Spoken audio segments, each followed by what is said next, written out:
दोस्तों नमस्कार। दोस्तों पिछली वीडियो में मैंने आपको पूर्णांक, धन पूर्णांक और ऋण पूर्णांक बताया था। आज हम अपने बच्चों को बताएंगे परिमेय संख्याएं क्या होती हैं। परिमेय संख्याओं को अंग्रेजी में रेशनल नंबर बोलते हैं। परिमेय संख्याओं को अंग्रेजी में रेशनल नंबर बोलते हैं।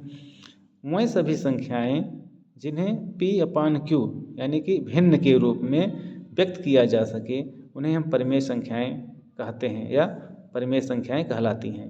दोस्तों यहाँ ध्यान देने वाली बात यह है कि Q = 0, Q ≠ 0 यानी इसका मतलब यह है कोई भी संख्या जिसको हम P/Q के रूप में व्यक्त करेंगे, अगर Q का मान 0 रहेगा तो उसका मान इनफाइनाइट यानी अनंत हो जाएगा। इसलिए यहाँ यह ध्यान देने वाली बात है कि जो वह परिमेय संख्या जिसका Q का मान 0 है तो हम उसको परिमेय संख्या नहीं कहेंगे। तो 5 ऋण 2 7/5 शून्य 8/4 1/2 आदि परिमेय संख्याएं हैं। यहाँ पर अगर हम 1/2 में 2 की जगह पर शून्य रख देंगे तो यह परिमेय संख्या नहीं होगी, क्योंकि इसका मान फिर अनंत हो जाएगा।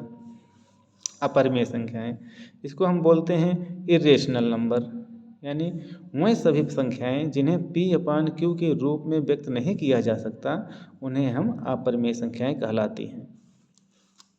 जैसे √2, √3, √5, √7 इत्यादि। इन संख्याओं को हम P/Q के रूप में नहीं व्यक्त कर सकते हैं, अतः इनको हम परिमेय संख्याएं नहीं कहेंगे, इनको अपरिमेय संख्याएं कहेंगे। दोस्तों अब हम आगे देखते हैं वास्तविक संख्याएं। वास्तविक संख्या को हम अंग्रेजी में रियल नंबर बोलते हैं। वह सभी संख्याएं जो या तो परिमेय हों अथवा अपरिमेय हों वास्तविक संख्याएं कहलाती हैं। यानी दोस्तों परिमेय संख्याएं 5 ऋण 2 7/5 शून्य, चाहे ये संख्याएं हों चाहे अपरिमेय हों, वर्गमूल 2 वर्गमूल 3 वर्गमूल 5 वर्गमूल 7, यानी कि दोनों संख्याएं परिमेय और अपरिमेय दोनों को मिला करके हम इसको क्या कहेंगे, वास्तविक संख्याएं कहेंगे। नोट: परिमेय संख्या, अगर किसी परिमेय संख्या में अपरिमेय संख्या को जोड़ दिया जाए तो जो संख्या प्राप्त होती है वह अपरिमेय संख्या होती है। जैसे परिमेय संख्या 3 है और इसमें हम अपरिमेय संख्या 5 जोड़ दे रहे हैं, तो जो 3 धन वर्गमूल 5 प्राप्त हो रहा है यह एक परिमेय संख्या है। परिमेय संख्या में से अगर अपरिमेय संख्या हम घटा देते हैं तो भी अपरिमेय संख्या प्राप्त होगी। जैसे 5 एक परिमेय संख्या है, इसमें से हमने अपरिमेय संख्या वर्गमूल 7 को घटा दिया है तो क्या प्राप्त हुआ, 5 ऋण वर्गमूल 7। तो जो 5 ऋण वर्गमूल 7 है यह क्या है, एक अपरिमेय संख्या है। परिमेय संख्या को अगर अपरिमेय संख्या से गुणा किया जाए तो जो संख्या प्राप्त होगी वह अपरिमेय संख्या प्राप्त होगी। जैसे परिमेय संख्या 2 है और अपरिमेय संख्या √5 है यानी वर्गमूल 5 है। अब परिमेय संख्या और अपरिमेय संख्या को गुणा करने पर हमको क्या प्राप्त हुआ, 2 वर्गमूल 5। यह जो 2 वर्गमूल 5 प्राप्त हुआ है यह भी क्या है, एक अपरिमेय संख्या है।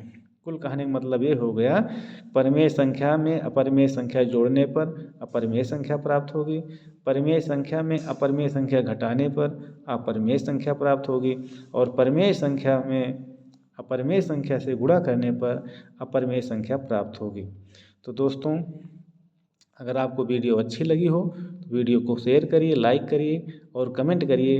अगर कहीं पर आपको न समझ में आया हो तो हम उस वीडियो को, उस चीज़ को दोबारा समझाने की कोशिश करेंगे। और चैनल को सब्सक्राइब ज़रूर कर लीजिएगा, जिससे हमारा चैनल जो है आगे बढ़े और हमको मोटिवेशनल प्राप्त हो और ऐसे अच्छी वीडियो बनाते रहें।